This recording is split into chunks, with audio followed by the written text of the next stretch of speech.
Chicago Rink Rats, what's going on? Hope you are all doing well. Welcome to Season 7, Episode 14 of our podcast this season.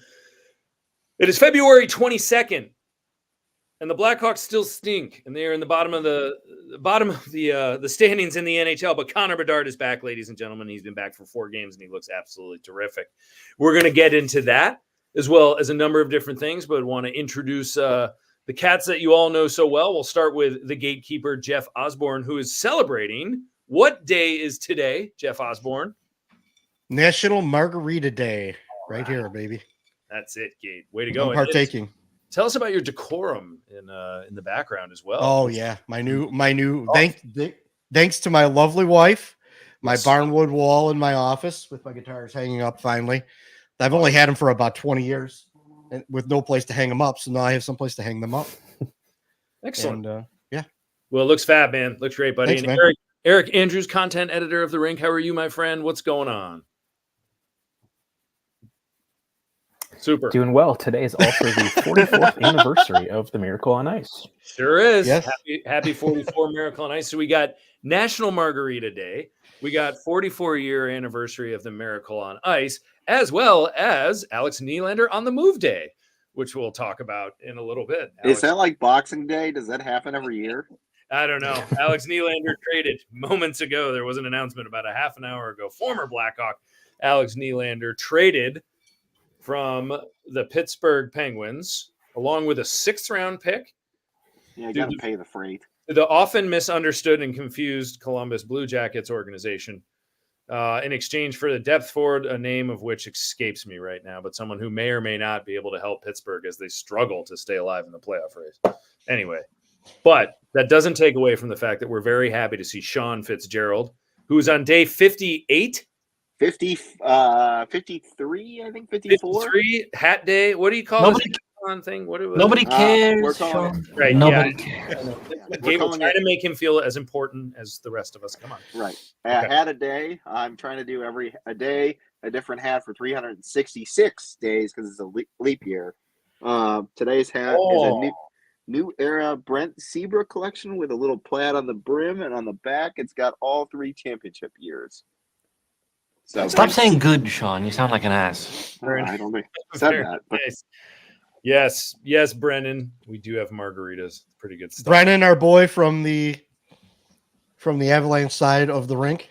Yeah, doing great things over there. If you are up for following the Colorado Avalanche, folks, make sure you're doing it at therink.com. Brennan's got a lot of good stuff. The Eagles and whatever other Colorado team they cover. And he's been doing it while recovering from back surgery. So shout out to Brennan. Oh, wow. Jeez, Brennan. Well, rest up, feel better. And excellent stuff out there in Colorado. So, what we got tonight, folks? All right.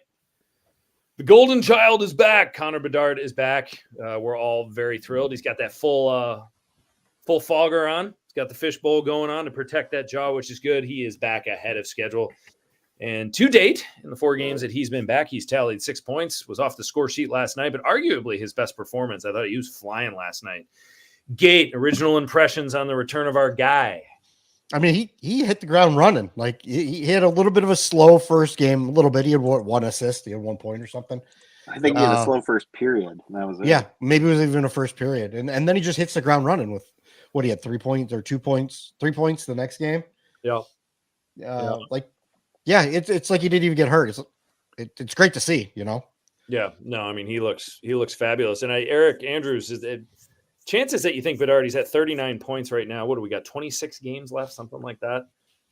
Can he hit 60? Do you think it's in the cards?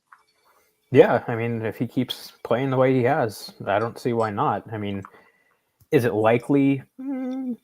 But am I going to be surprised? No. Right. Yeah. I think if he 55, 60 points, maybe in that range is where sounds right. Where he'll finish, which sounds pretty good. And Shawnee, does he still take your breath away? Obviously, there was that move last night that was pretty sick. He does. Even I think that move was impressive, and then the move where he had the goal called back, I believe it was on Sunday. Yeah. When he deked out Korpisalo of the Ducks. I thought that was amazing. He's just like, I was listening to the Blackhawks podcast earlier, and they were marveling about how like Austin Matthews is a freak and he makes these moves, but Austin Matthews is like 6 feet something. Connor Bedard is 5'10" generously, like maybe 5'9", and he's still doing what he's doing. So it's super impressive. I'm excited he's back because without him, the Hawks don't score at all. And they're not even entertaining to watch. No, like at least when he's there, they're entertaining. Even if they lose, they're entertaining because when he gets the puck, everyone goes, "What's he going to do now?" Like when he's out. People are only watching Blackhawks games right now for his shifts. Yeah, pretty much. And I am. I don't know. and we got more Connor Bedard than we've gotten ever this season. He played a career and season high 24.49 minutes yesterday for all the TOI lovers out there. Well, if you're from Minnesota, that wins you a Calder Trophy. Exactly. There's quite a few of them out there. That's for sure. Yeah. Well, Connor Bedard now tied for points with Dylan Strome. Big time stuff. We're all excited to despite missing all the games. Right, despite missing that qualifier in there. And not having Ovechkin and TJ Oshie on his flanks. He's somehow, still 39 points. But let's go back to TOI here, and we are going to start with Eric Andrews on this one. Because Eric is very close to the Calder race, very close to this situation. A lot on his to put it lightly. Yeah, I think he's yeah. Now we're homers. We are Chicago fans. We're going to acknowledge that right off. We obviously have a favorite in this whole thing, but let's break it down a little bit further. Right now, it seems like the Calder race is a 2-horse race. And Rossi is kind of out there as well, but I think that'll fade. But it is now a debate, a very public Twitter debate between Connor Bedard and Brock Faber of the Minnesota Wild. Brock Faber of the Minnesota Wild has been having a hell of a rookie season. He's 21 years old, Minnesota Gopher. He has 33 points. He is playing more minutes than, I will go ahead and say it, than he should be at his age for a team that keeps putting him out there in the mere hopes that their mediocrity will get them an 8 seed while they wear out their prized possession. I'll just go ahead and say that. And, but he is doing quite well. And so with that in mind, if the Calder was today, let's just say if the Calder was today, who wins it? And then when the Calder is awarded at the end of the year, who wins it? And what's it going to take to differentiate the two candidates come the end of season? Eric Andrews, let's start with Brock Faber. Let's go with why and why not for the Calder. I mean, he's had a very strong season. I think he's certainly exceeded the expectations that people had for him. Yes, the time on ice is dandy. It's cool that he can play 30 minutes, which, by the way, Wild fans, he hasn't done in over a month. So why are you doing that in a regular season game? But yep. Yeah, when you're not even in a playoff spot. But no, I mean, he is a very sound defensive defenseman that can also chip in on the offensive side of the puck as well. Yep. And he's really started to show that offensive game over the last month or so, which is great. But, another thing that people are very conveniently forgetting is that the Wild's blue line is horrific and they don't have Jared Spurgeon. So there is literally no one to be doing any of these things. So if he has any semblance of ability in any of those areas, he's going to get the opportunity to do it. Yeah. So that's why he's kind of getting. Their argument is he's keeping them afloat, and he should be recognized for that instead of. Yeah. You know what though? Your argument. Yeah, I'm just something saying. Something that gets lost in the whole conversation with the Faber thing is like they have Jonas Brodin on that team, who is a pretty good defensive defenseman. Mm-hmm. Like he was probably next in line, after the Hjalmarsson fall off and all that. He was probably looked at as like the next best defensive defenseman, shutdown defenseman in the league. And he's right there with Faber. So yep. Maybe he's lending a little bit to his little rookie buddy that's riding next to him or what, I don't know. Yeah, it could be. I don't know. Sean, what's your take on why or why not he will win it? So I think Connor Bedard's going to win, obviously. I want to go with plus minus though, because Wild fans are crazy about plus minus. The Wild as a team are minus 12 in goal differential, minus 12. So if their defense is so stout and their goaltending is so impressive, and Brock Faber plays all these minutes, how are they minus 12 in goals allowed? Yep. In terms of overall, I think if Bedard had missed more time, it might have been a situation where Artemi Panarin won the Calder one. Connor McDavid was out for most of the year because I think he broke his collarbone. I believe it was what it was. It was his clavicle. Clavicle.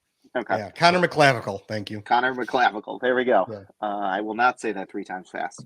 So I think that would be the case, but when you see Bedard on the ice, just the impact he has on the overall game, and not just the scope of he's had, as Andy listed off, a certain amount of points in 3 games back. Like the Hawks are relevant to watch as soon as he steps on the ice. I'm sorry, but people aren't tuning in to watch the Minnesota Wild and Brock Faber. Nothing against Brock Faber. He's a fine player. He's probably going to have a pretty good career. But this is like the pinnacle of his ability right now. Connor Bedard might just be scratching the surface of his talent level. And is 3 years younger. He's right. 18. He's 18 years old. He's 5'10", and he's still doing things that guys didn't think were possible. So... Yeah. Well, here's the thing, and these are not biased comments what I'm about to make right now. So, if any Minnesota fan wants to argue this, go right ahead. But it's silly. Number one, this is not even a conversation if Connor Bedard stays healthy. Let's get that out there. Yes. We're not even talking about a 2-horse race if Connor Bedard is healthy. Number two, the best rookie in the NHL this year is Connor Bedard, period. Will he win the Rookie of the Year? Maybe, maybe not, but he's the best rookie in the NHL. And that's indisputable. Number three, those of you out there that are Minnesota Wild fans that are saying, well, I would much rather have Brock Faber or start my team with Brock Faber than you can't even get through that without laughing at it. Don't even stop watching hockey. Stop analyzing anything. They're lying to themselves. They're trying to talk themselves into it. Get a grip. I mean, that is just so wildly out of control. Brock Faber didn't even go in the first round. There is not a second round pick. There is not even drafted by Minnesota. There is not a general manager or a coach in the NHL, inclusive of those that work for the Minnesota Wild, that would say I'd rather have Brock Faber than Connor Bedard. So stop it. Stop it. I feel like I'm talking to a little kid, and maybe I am. But cut it out. I can't believe people are actually saying that. There are some people who are like, well, I'm a coach and I'd much rather have Brock Faber's skill set. Oh my God. Come on, dude. What are you talking about? Thank God. Not if you had Connor Bedard sitting there, you wouldn't. No, you would. What is it? What is it going to take for Bedard to win this thing? I mean, what at the end of the year statistically are we looking at for people to be like, all right, Bedard had it, lost it, or it was somewhere in the middle, and now he's past Faber. Now, I think they're going in different directions, actually. And I don't know, Eric, I think you might agree. I mean, Brock Faber, everyone's pointing to plus minus. By the way, a stat that nobody cares about for the Calder, rightly or wrongly, your plus minus is not going to be included in your Calder linchpins. It's just not. And that's a stat that they're trying to get rid of because it's so inaccurate. They're trying to get rid of it. It doesn't tell you any, legitimately, Connor Bedard could get a minus. He steps on the ice and somebody scores, and he's not even involved in the play, and you get a minus for that. Well, no, yeah. I mean, that's fine. For forwards, plus minus does not matter in the least. Well, here's another good one. If they're so obsessed about the plus minus, let's conveniently look back to the Wild's game against the Vancouver Canucks recently, where they won 10-7. The Wild scored 10 goals. And Brock Faber's plus minus rating, 0. Yeah. Why was it a 0? He was on the ice when the Wild scored 2 empty net goals. Yeah. So without that, he's a -2, and his team scored 10 goals. Well, he's playing less minutes since January 1st, and he's -11. He's -11 since January 1, and he's not playing as much as he used to. So I don't know. Well, and another thing just too, it's just turned into my toy is cooler than your toy. It is, and I hate. We want people to we want people to vote for our toy.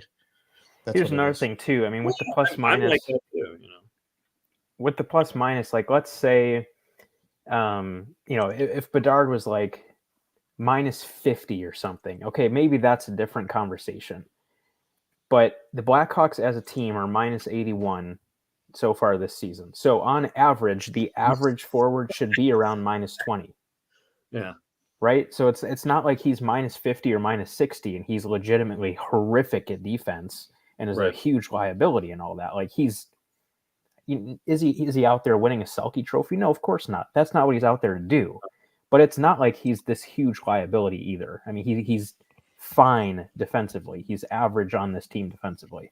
Yeah. So yeah, it's an And asinine he's argument. back checking more now. Like they're pointing out on the broadcast, and the coaching staff is saying that he's more involved in getting back on defense and back checking and doing all those things, doing the little things that forwards are supposed to do.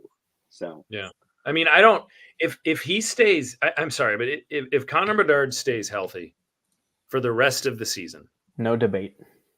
Yeah, if he stays healthy for the rest of the season, he plays 66, 68 games or whatever they have left, has between 55 and 60 points as an 18-year-old, and is leading the worst team in the NHL in scoring. It's his. Like I don't even know what else there is to say, really. The only way he doesn't win it is if his production falls off a cliff, which we have absolutely zero reason to think that's going to happen, or if he gets hurt again. Right. That's the only way. Oh, and as I brought up before, I just wanted to look this up. The line combinations for the Minnesota Wild. Who is on the ice with him 40% of the time? Jonas Brodin. One of the top defensive defensemen, by reputation in the NHL. Yeah.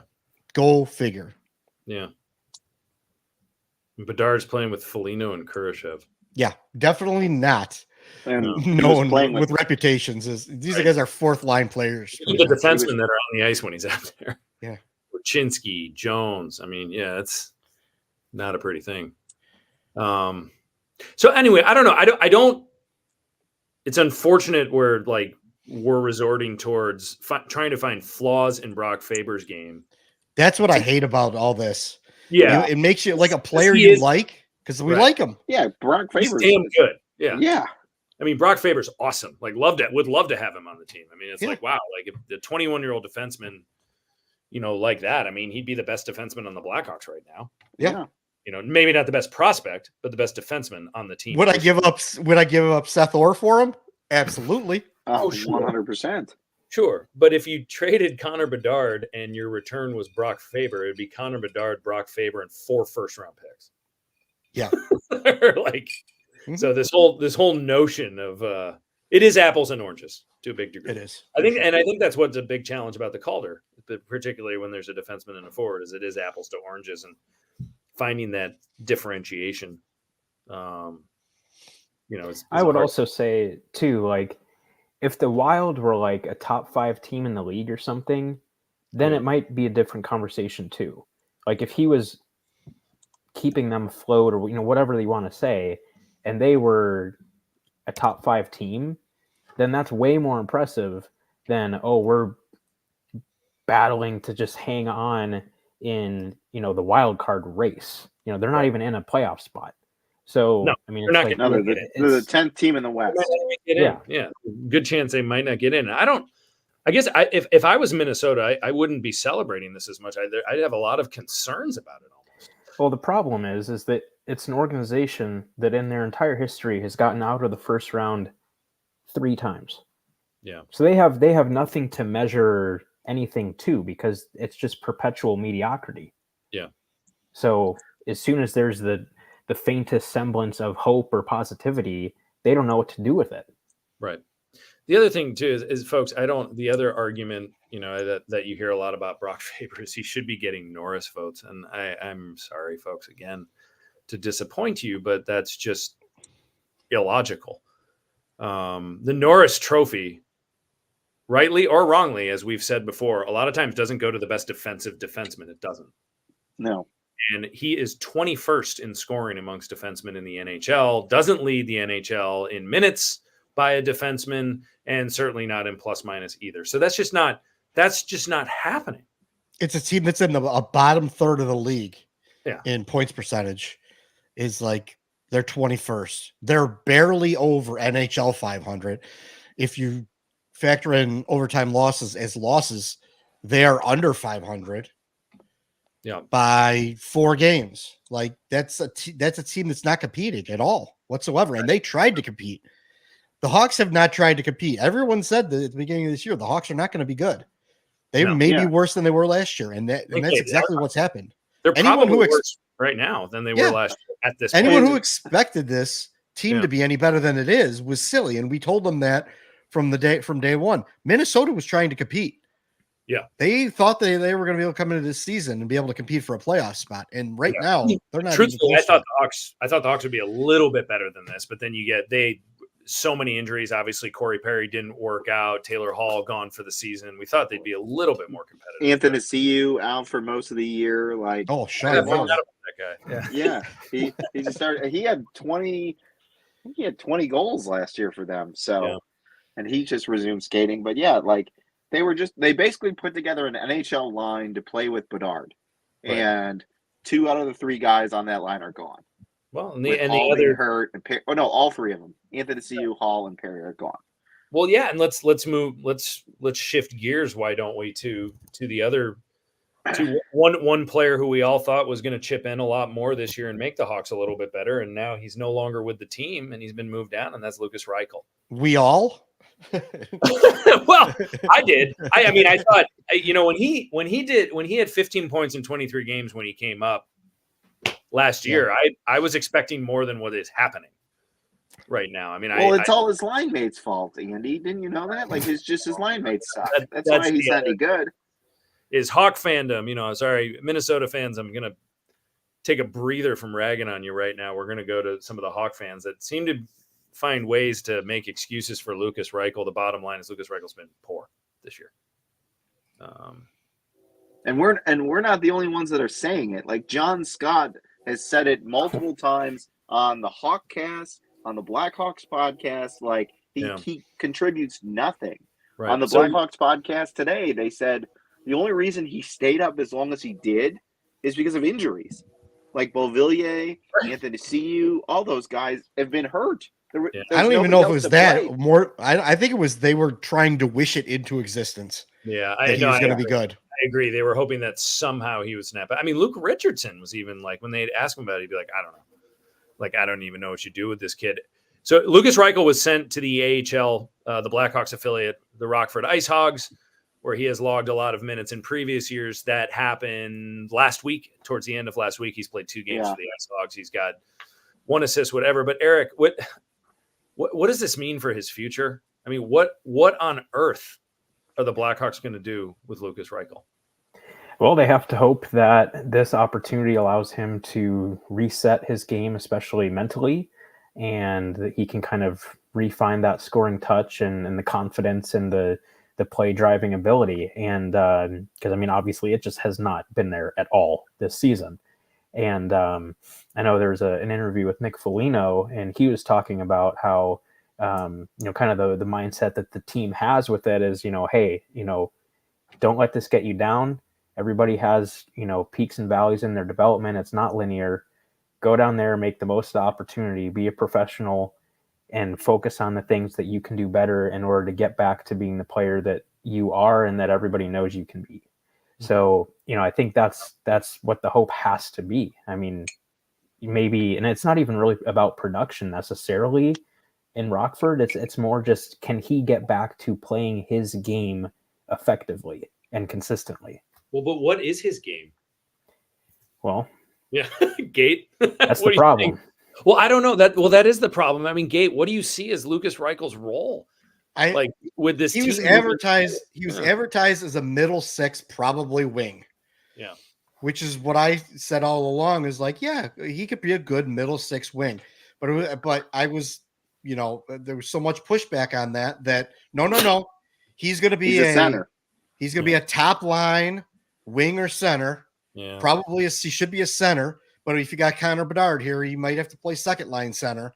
No. That's what he's going to be for the future. That's what it's going to be. And it hasn't been that at all. He's he hasn't even been a middle six player. He's been a fourth line player at best. Yeah. A little bit of speed. Every once in a while shows a flash on a move, but he doesn't complete anything. He doesn't finish plays. He doesn't play physical along the boards. Our boy Ray loves to point that out, that he's Lukas Reichel's next physical play will be his first physical play. Pretty much is what he said. Yeah. The guy's out there floating around like he was able to do in the AHL. Ring turn. Yeah. Yeah. Right. This is things I tell my peewee to not do, Hop on a puck. Stops and starts. Yeah. Stops and starts. This kid's 11. We got Lukas Reichel here who's in his 20s. He can't figure it out. I don't know. I don't know, man. Like you don't want to lose on a guy you picked up so highly. Like you want it to hit, you want it to work out. Yeah. As much as I didn't think he could hit the projections that everyone said he was going to. Was that 65 points? Or wait, I'm sorry, that was Dylan Sakura. Sorry. Yeah, that was Jabroni G. Yeah. I mean, if you're going to be a middle six winger, you're either dynamic offensively and you're a top end winger. If you're going to be a middle six or even a kind of a bottom six winger, you got to have meat on your bones and you have to play with physicality. You got to play two ways. Yeah, you got to be. He's not even playing one way.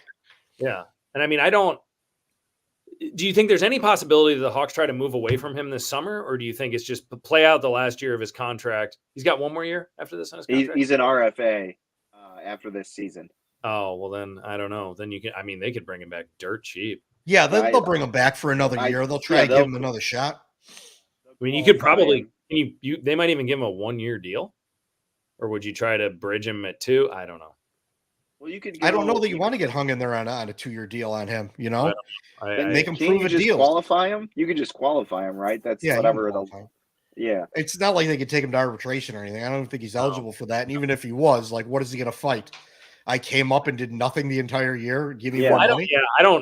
I would venture to say, I would guess that unless the Blackhawks have more injuries, he's probably going to be in Rockford for the rest of the season. I mean, I don't know what.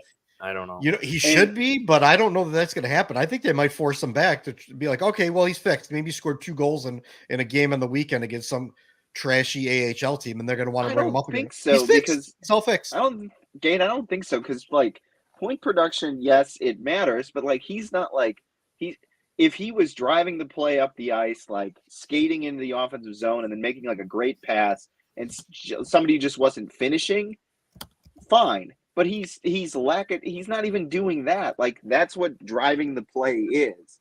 And people don't seem to comprehend that, you can still drive the play and not get offensive results because your teammates aren't up to the quality of what you think they are or what they should be.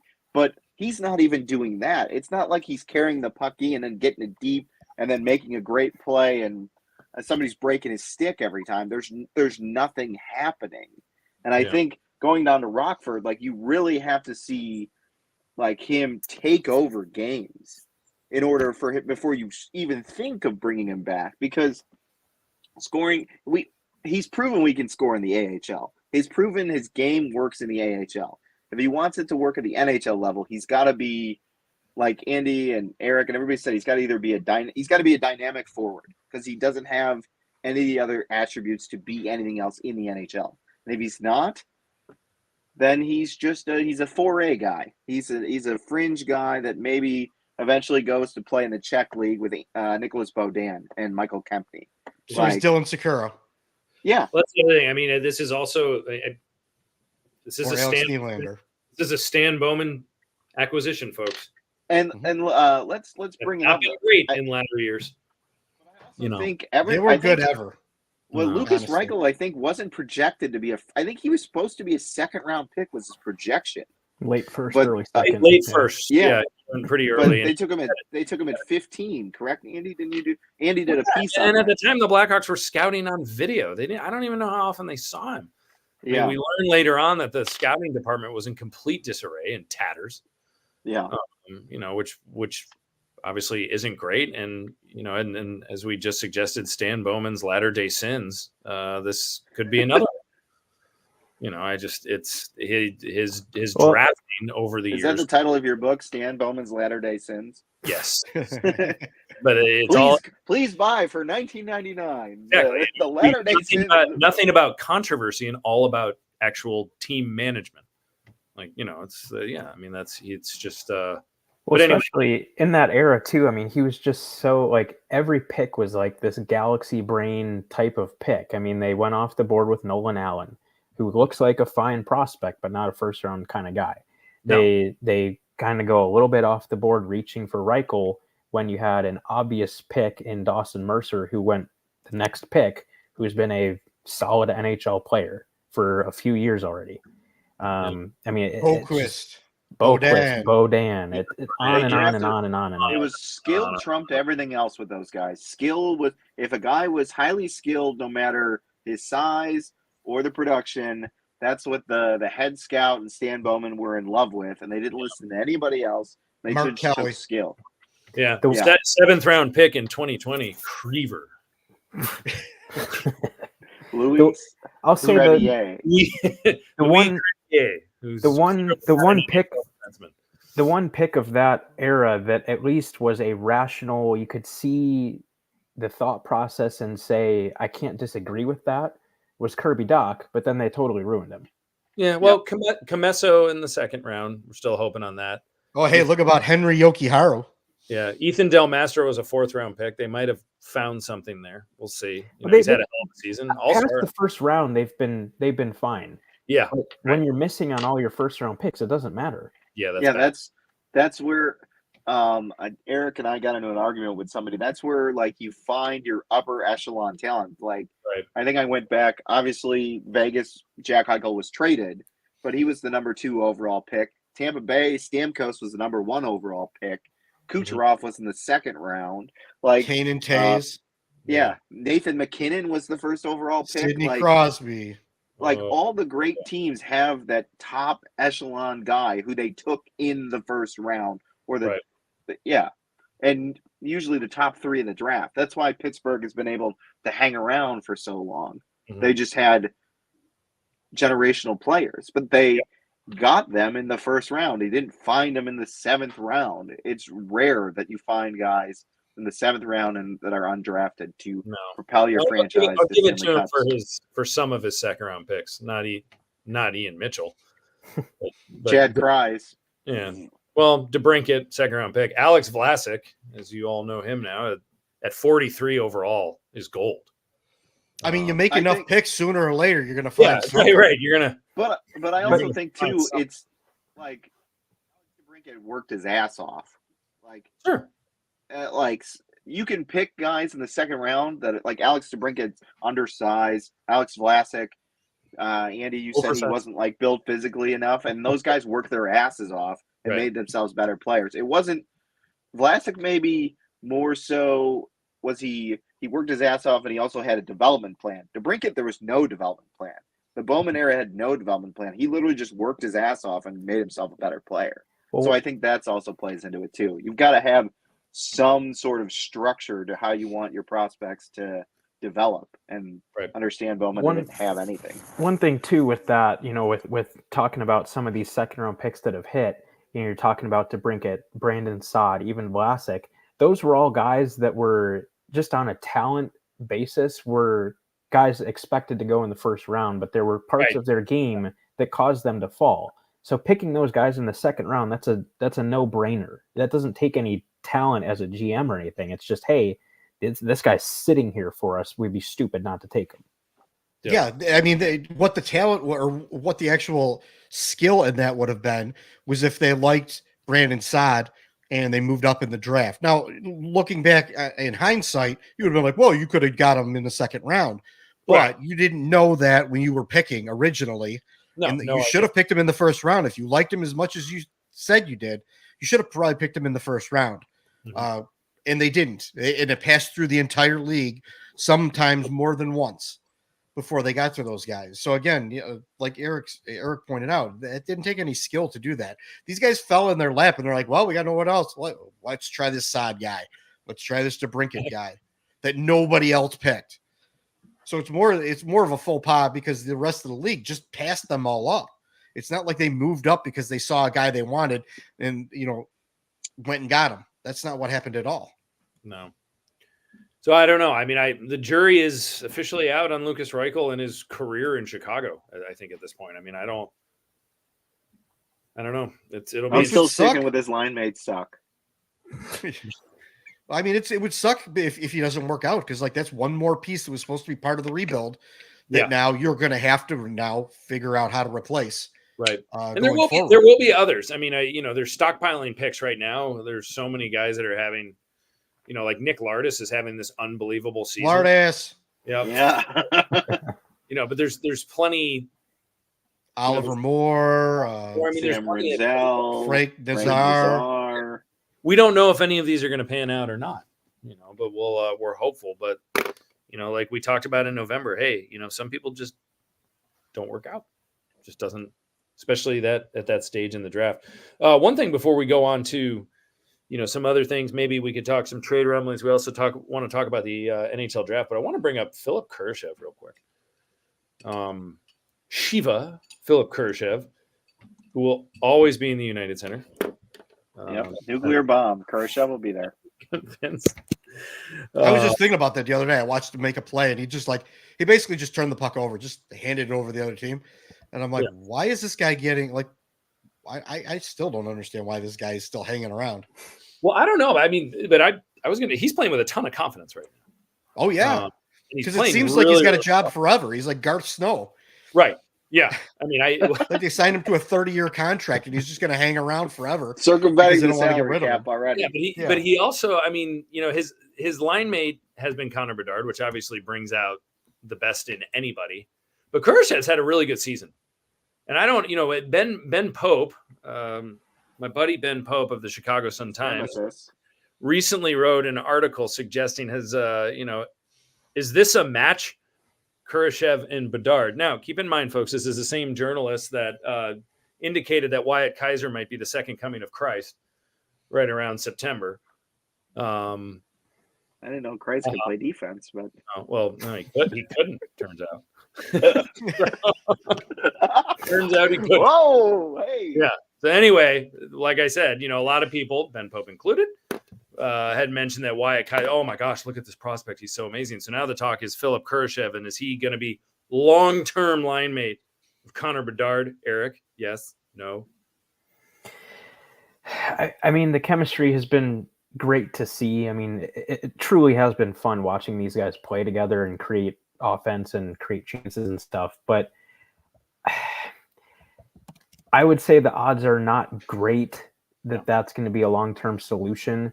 I think the only way that it is if you could make an argument, like look at the Penguins with, Crosby playing with Kunitz and Dupuis, like maybe it's something like that. But if you're just saying Philipp Kurashev is a top-line talent on a contender, no. I mean, I think best case scenario, Philipp Kurashev, as Bedard moves along in the next couple of years, could be a second liner, most likely third liner. Best case scenario, second liner, though. I mean, I just don't. I think he's going to end up a third liner when they're actually competing. Yeah, and that's if he can play defense. Right, he could be their Sergei Brylin. That is wow. That's a timely reference.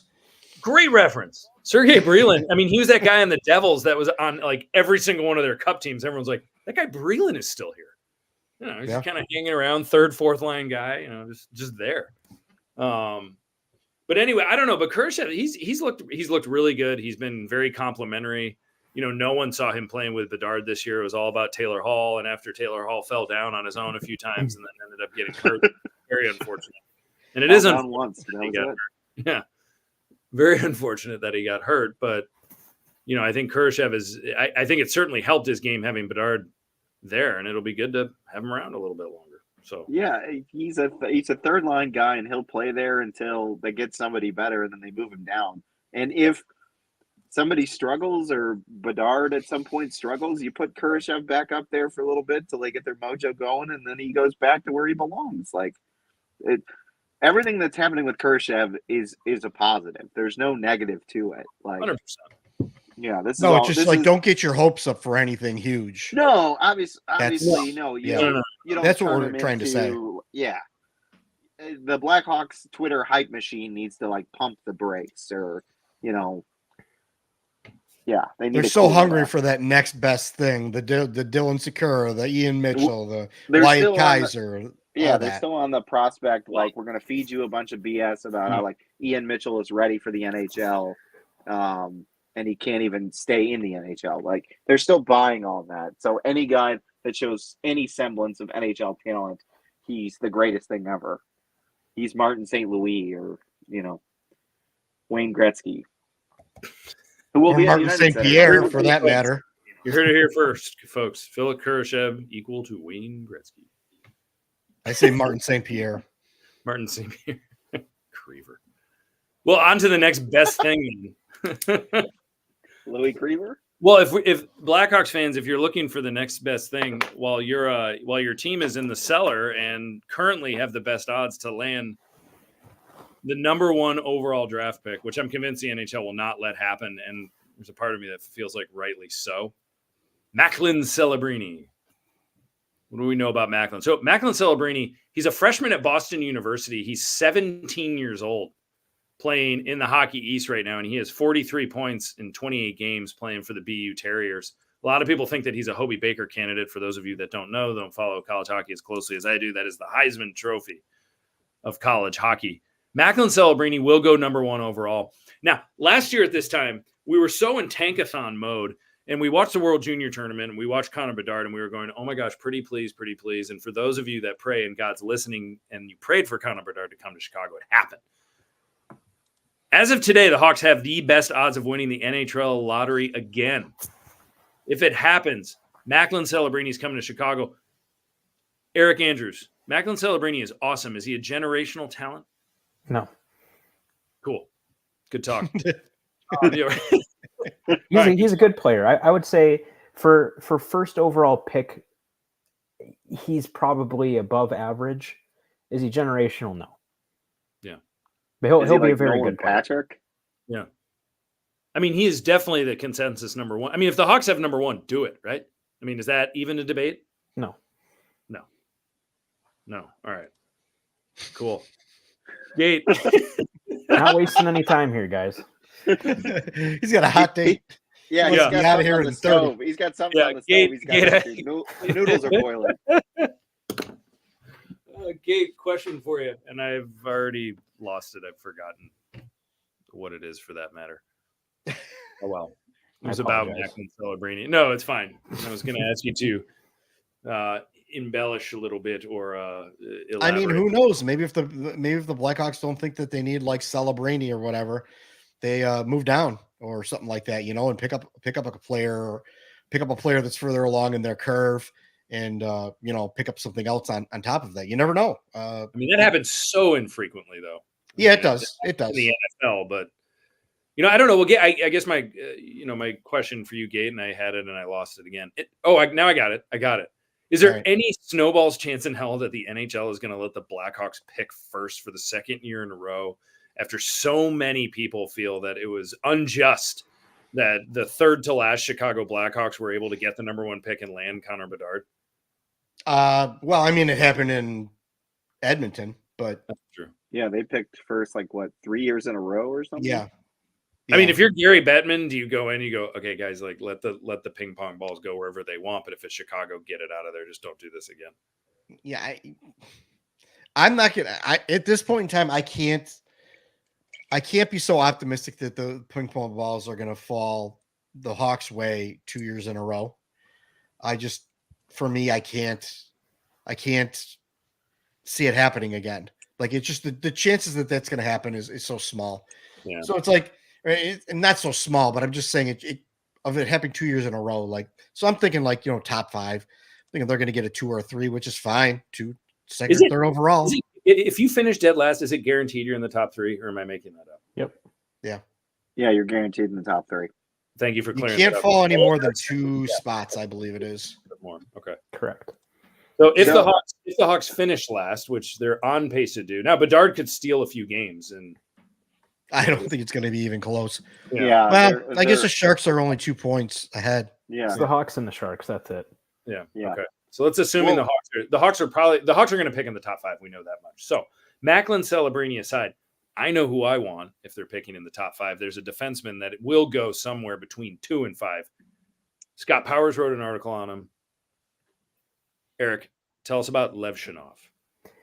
Yeah, I mean, we've talked about him a little bit before, but he's a guy that can do it all. He's got a big, mature frame for his age. Just a very, very well-rounded defenseman that, like I said, can do a little bit of everything pretty darn well.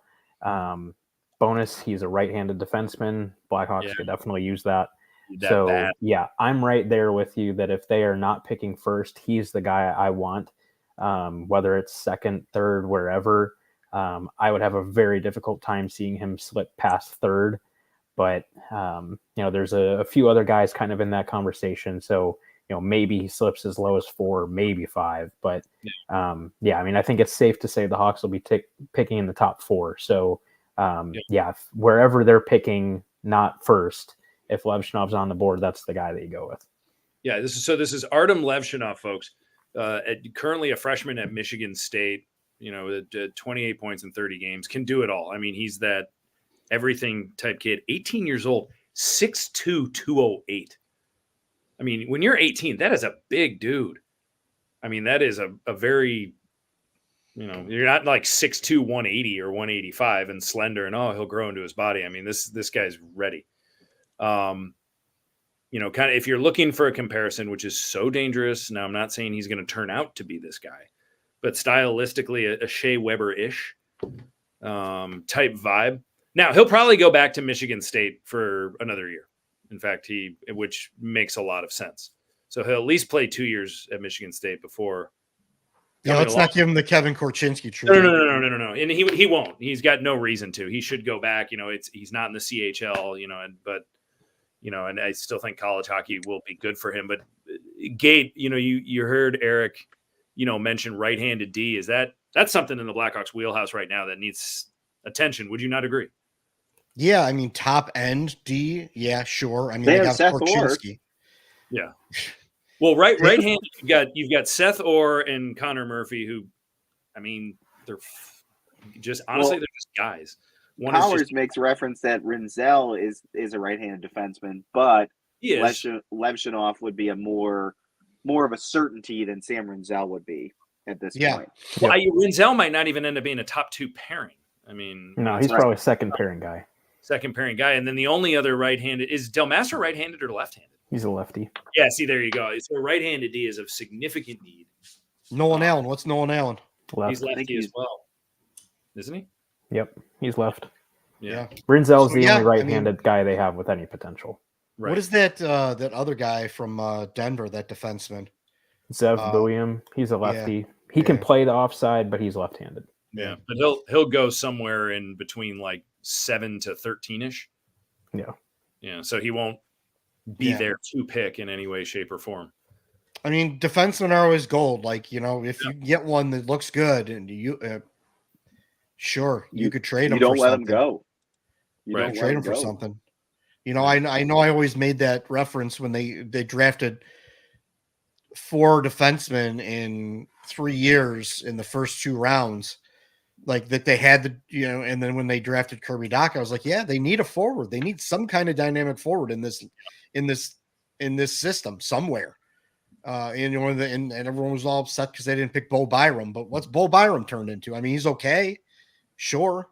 I know he didn't. He's probably better. He's better than Kirby Dach, but that was their own doing.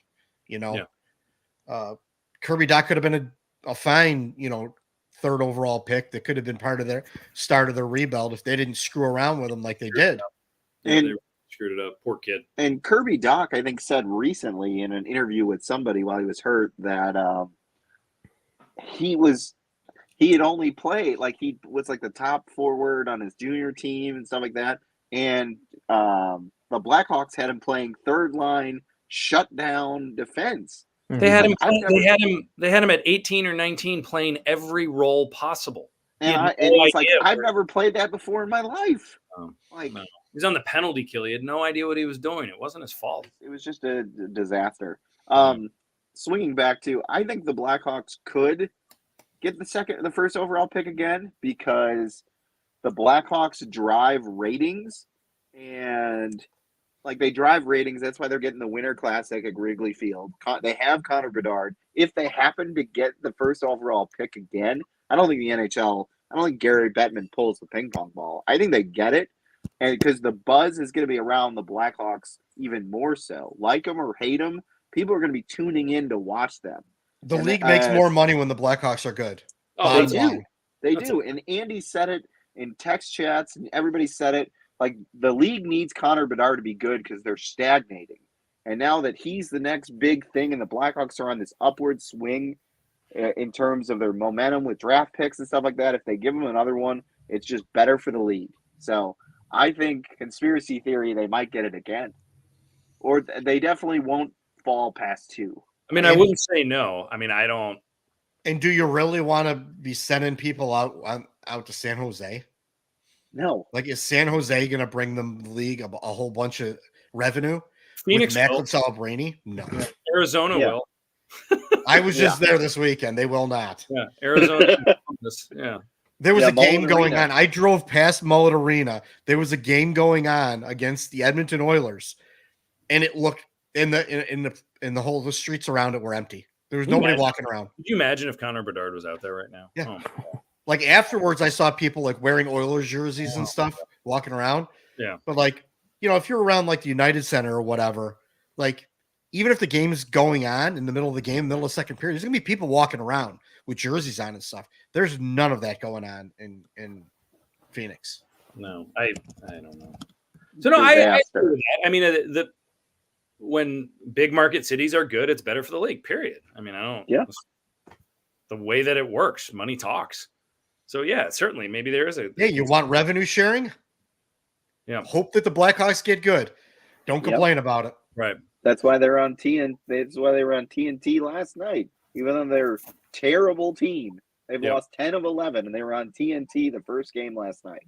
Yeah, Eric, are there any other names to keep an eye on just for now? Just suggesting that, let's say, the Blackhawks end up picking somewhere between 3 and 5, and someone else takes Levshinov, or they decide not to take Levshinov. Is there anyone else that you think is out there that would make sense for them, or that you'd like to see them take a flyer on?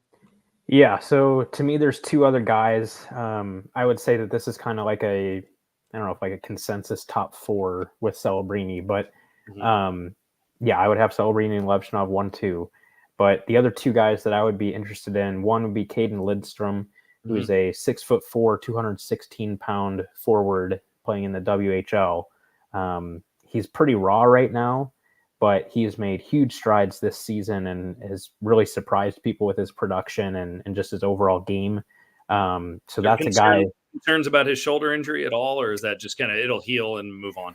Yeah, I don't think there's anything that I've seen, from scouts or anything that is a concern with that right now. Obviously, that can change, but no, I wouldn't be. I wouldn't let that. I wouldn't keep that from making the pick. But and he's a true center too, right? He can play a little bit everywhere. He's played in the middle and on the wing, but I mean, I'm a big fan of any true center not named Mark McNeil. I'm kind of into. Jeez. Oh, yeah, yeah. But I mean, he just as far as the frame and his game is very intriguing, especially with how steep of a development curve he's had this season. That's very intriguing. Mm-hmm. And then the other guy that I would keep an eye on, kind of like this year's Matvei Michkov, is Ivan Demidov, a guy that is highly talented, obviously playing over in Russia, but how much are you going to let the Russia factor play into it? We'll see, but talent-wise, he's right up there at the top end of the draft. It's just there are a lot of people that have him in the top 3. Yeah, talent-wise, he's a top 3 player for sure. Yeah. It's just a matter of, do you want to take the chance? I mean, are there still similar concerns that there were with Michkov with him, as far as, well, they're just going to try to keep him in Russia as long as possible, or is he someone that could come over right away? Do you have any sense of that? No, he'll be over there for at least a couple more years, I want to say. I forget exactly what his contract situation is, but no, he will not come over right away, and he wouldn't be ready for the NHL right away. I think he's 5'11", 168, so he's a smaller guy that is a we love small forwards. Yeah. Well, I know. I mean, I don't. This is not last year's draft. It is not as talent rich. No. Once you get into the mid first round, it's throwing darts. Yep. I think at that point. And so the Hawks will have another first round pick that seems like it keeps getting later and later as the Tampa Bay Lightning are surging, which is too bad. And I mean, I think if the season ended today, that pick would be around like 19th or 20th, which at one point it looked like it was going to be 12th or 13th. But I don't know. That's just the way that it works. Still a good trade, the Brandon Hagel trade. Don't ask Buchacross. He'll tell you otherwise. Oh, my God. Bucci, love you, but your takes lately. Come on, man. You're better. He's on par with Colby Cohen. So Yeah. That's a low bar. There is no bar. Yeah. yeah. Yeah. Like Well, either way, the NHL. Hawks will have a good pick coming up. So keep an eye on, and everyone pay attention to Eric Andrews as the spring turns into summer. More than likely, you'll see a lot of draft material and profiling coming out from him as soon as that pick that the Blackhawks have is identified. He will give you insight onto where they're picking and who it should be. And you know what would be really fun, you guys? If after the first round of the draft happens, we have me read all the names of the first round picks. Awesome. I think that would be. I was like, oh, No, I agree. Okay. I agree. Nobody cares. That would be really Nobody fun. cares. That would be really fun. It's just more fun when we bring it up and knock you for it than you acknowledge it. But either way, yeah, we're going to do that. So if you have any names that might stump Sean Fitzgerald, folks, send them our way, and he will take his best crack at it. You know, I can't even imagine in the 90s when he first learned of Sergei Krivo-Krasov, amongst others, and, try to throw some of those names out there. Yeah, people just looked at me like I had three heads. They do that all the time, though. So it's Creever's still the best one. Louis Crevier was announced as Sean. Now they got this guy, Creever. Creever. 6'8" guy, Creever. Yeah, he can't keep the puck in the zone. So No, nor can he skate very well. So, and Crevier Crevier, Victor Svedberg. he is. He's enjoying his cup of coffee Great on a very poor hockey team, and that'll probably be it for him. But hey, thanks for being there, Louis. Any final shots, fellas, before we wrap it up for tonight? We've hit the hour mark. Alrighty, we're having fun. Yeah. Oliver Moore has 29 points, 7 goals and 22 assists, and Sam Renzel has 25 points, 1 goal and 24 assists at the University of Minnesota as freshmen. So both doesn't mean they're going to be great NHL players, but they're playing well in college right now. Keep an eye on them. They'll both be returning for their sophomore campaigns, and still are both World Junior eligible next year, I believe. Yeah, so they will return to Team USA, and hopefully Oliver Moore will have a bigger role in the World Junior tournament. I'd still prefer to watch San Jose play Columbus than the World Junior tournament. I am Ben Pope. Yep. Ben, once again, sorry that I tweeted that at you. No, you're not. For accepting my apology. No, you're not. Yeah. And keep an eye on Frankie Nazar at University of Michigan. When Michigan's season is completed, that'll be interesting to see if the Hawks try to sign him or if he goes back for a junior year. I'm curious. Honestly, send him back, but whatever. Yeah. I mean, he's only another year. He's only played one full college season. Right. Yep. And I think if they signed him, he'd be in Rock. I don't know. Would Rockford next year be terrible? I don't know. Who knows? I'm not making this decision. Anything else, fellas? Gabe? Anything else to look out for? Be aware for? No, I mean this is going to be the stretch of Bedard, and we're going to try and see what he can do. See if he can run it up. And it looks like he has a good start, so this could be fun. Yeah, it could be fun. Something to watch for the end of the season could be to see what Bedard does, which is not what we didn't have last year, where it was just like a slow, painful death. So Gotcha. Alex Nylander returns to the UC on March 2nd. Write that down. Yeah. If he's with their club, he may be sent down. Well, he's being recalled before Friday. He's being recalled to play with him before Buffalo this Friday. Well, and we did forget to mention this Sunday, big stuff going on at the United Center, twofold. Chris Chelios' number is being retired against the Detroit Red Wings. And what they didn't know when they announced that retirement ceremony is that Patrick Kane has since signed with the Red Wings and is going to be back in the United Center playing hockey for the first time since his trade. And I'm actually more excited about that than the Chelios deal. I mean, I loved Chris Chelios, but I'm a sucker for a good montage and a weepy hockey player that returns and to. The Blackhawks PR department is great at those montages. Yeah. I was there for when Andrew Shaw came back with Montreal, and that was a good one.